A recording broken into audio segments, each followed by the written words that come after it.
All right, Couples Advanced Day 2. Yes, Day 2. So today was all about defining our destination, setting goals, and submitting our supplications for the next year. Yeah. So yesterday was kind of tough because we had to face our own shortcomings in the presence of each other. Yes, we did. But today was fun.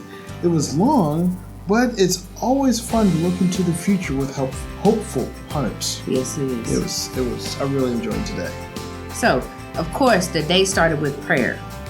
And then we reflected on God's purpose for our marriage. And even tried to define that in the context of our present day lives. Yes, we did. You know, a lot of times you get married just because you've got this feeling of love. And maybe, just maybe, you felt a calling on your lives together. But when you get into the groove of marriage, sometimes you can lose sight of that calling. So this allowed us to get back into the fold and recognize this is why he brought us together. Yes. So we talked about what God has called us to do individually, right? Yeah, indeed. So, giving each of us a chance to hear God's voice and how to help others. It's one thing. It's one thing for me to decide, not just to decide, but on my own prayer and meditation time, to come to the revelation of what God has for me individually to do. Yeah. But if I never share that with my spouse, she can never help me with it. No. If she doesn't share it with me, I have a hard time sharing or helping her with it because I don't know what she needs help with. That's true. So as we unpack not just what God has for us, what God has in mind for us as a couple, as we look at the individual callings in our lives, we get a better and deeper understanding of our spouse in the context of our everyday lives and how we can help each other achieve and reach towards their callings. That's true.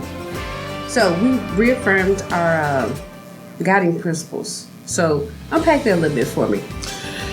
So when we looked at things like what stances of morality do we have? Okay. Of course, everyone wants to say that you're a couple or a man of character and integrity. That's great. You should have those things. But what else do you stand for? And the important reason to write them down is that as you pursue your calling, you don't want to compromise the qualities that you hold dear. So yes, we want to have kingdom character, kingdom integrity.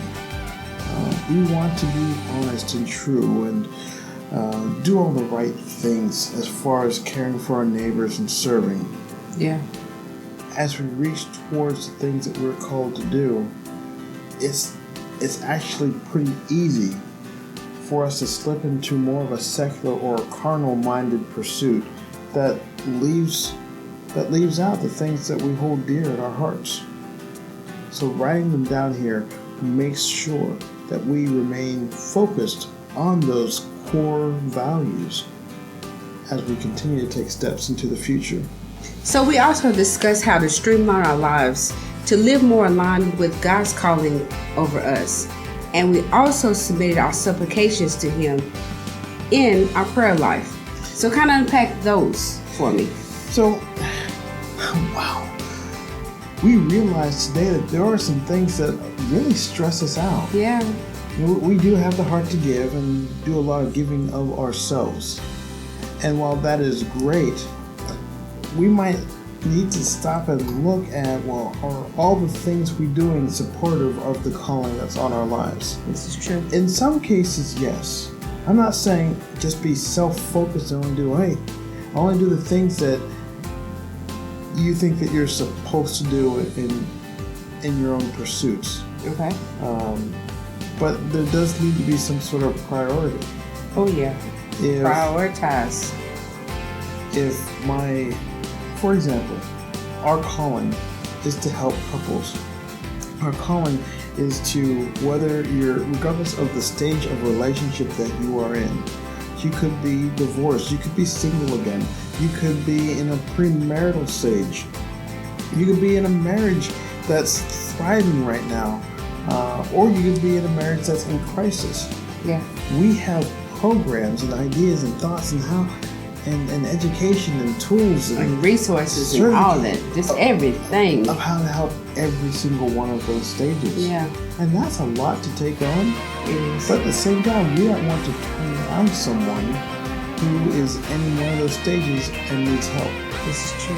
That's great. Yeah.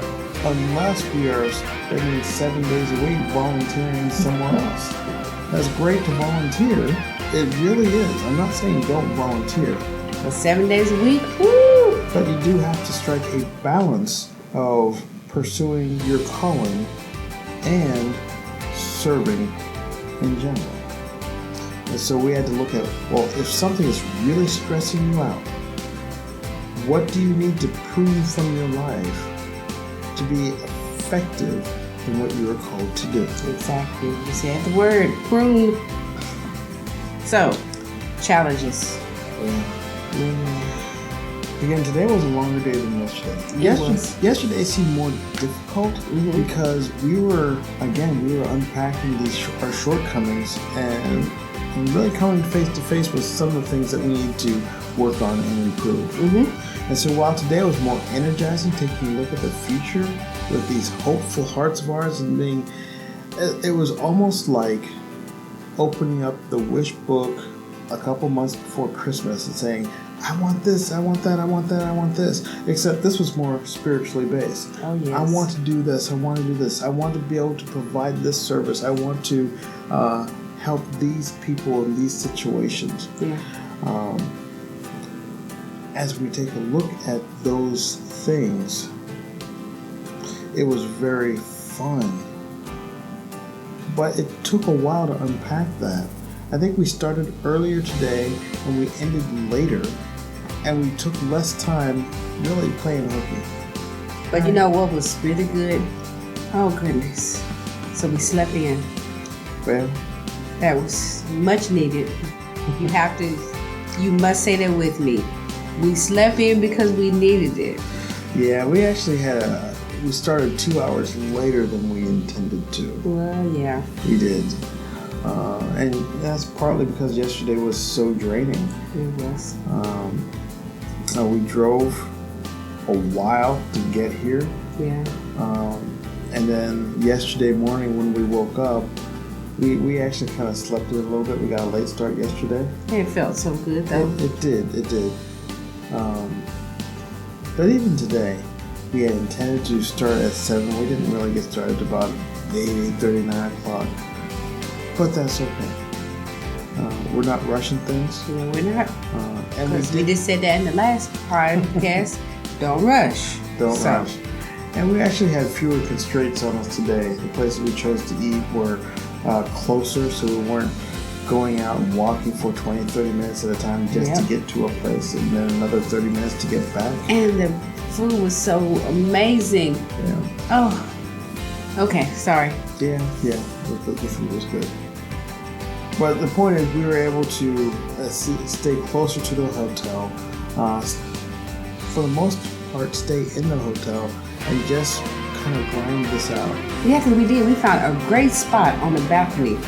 I mean, just, it was great until, you can't help it.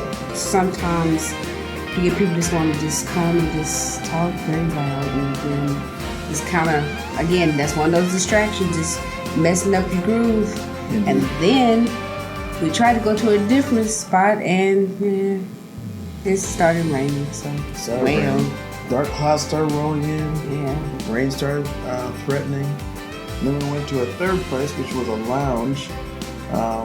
But we're still under COVID restrictions, so that meant we had to put our masks back on. And keep them on, and it's kind of hard to talk to each other and hear each other. So we said, well, you know what? We just wrapped up the last section of the day, which was supplications. Yes. And came up here to talk to you guys. Yeah. So overall, this was a great day. It was full of promise, full of things that we're really looking forward to doing. And tomorrow we're going to take a look at how to do it.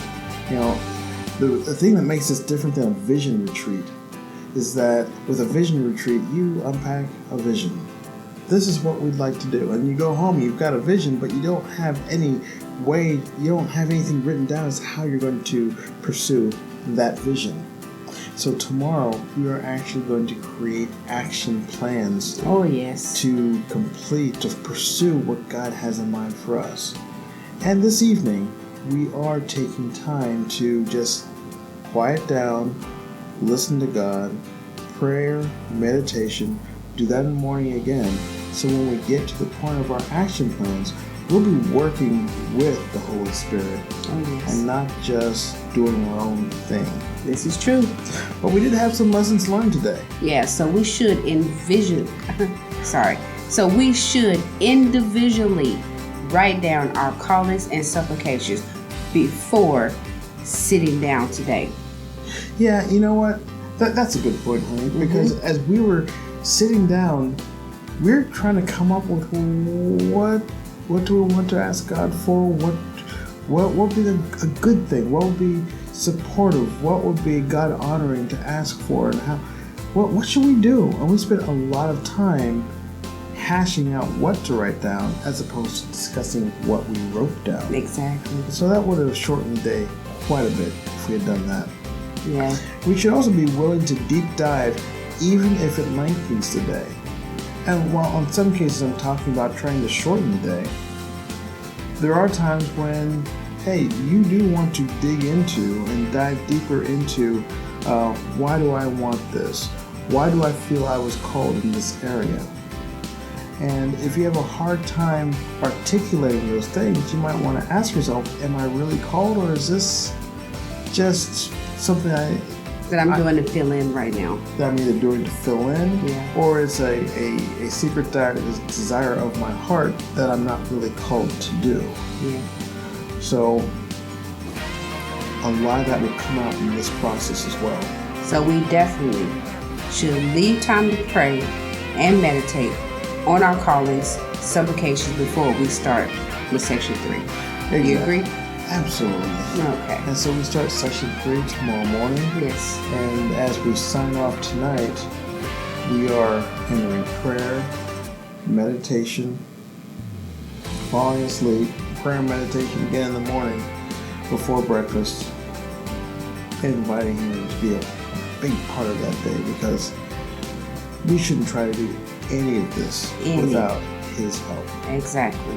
Without His calling on our lives and without His direction. That's the whole point of the couples events. Well, amen to that, my dear. Amen. And with that, we'll say good night.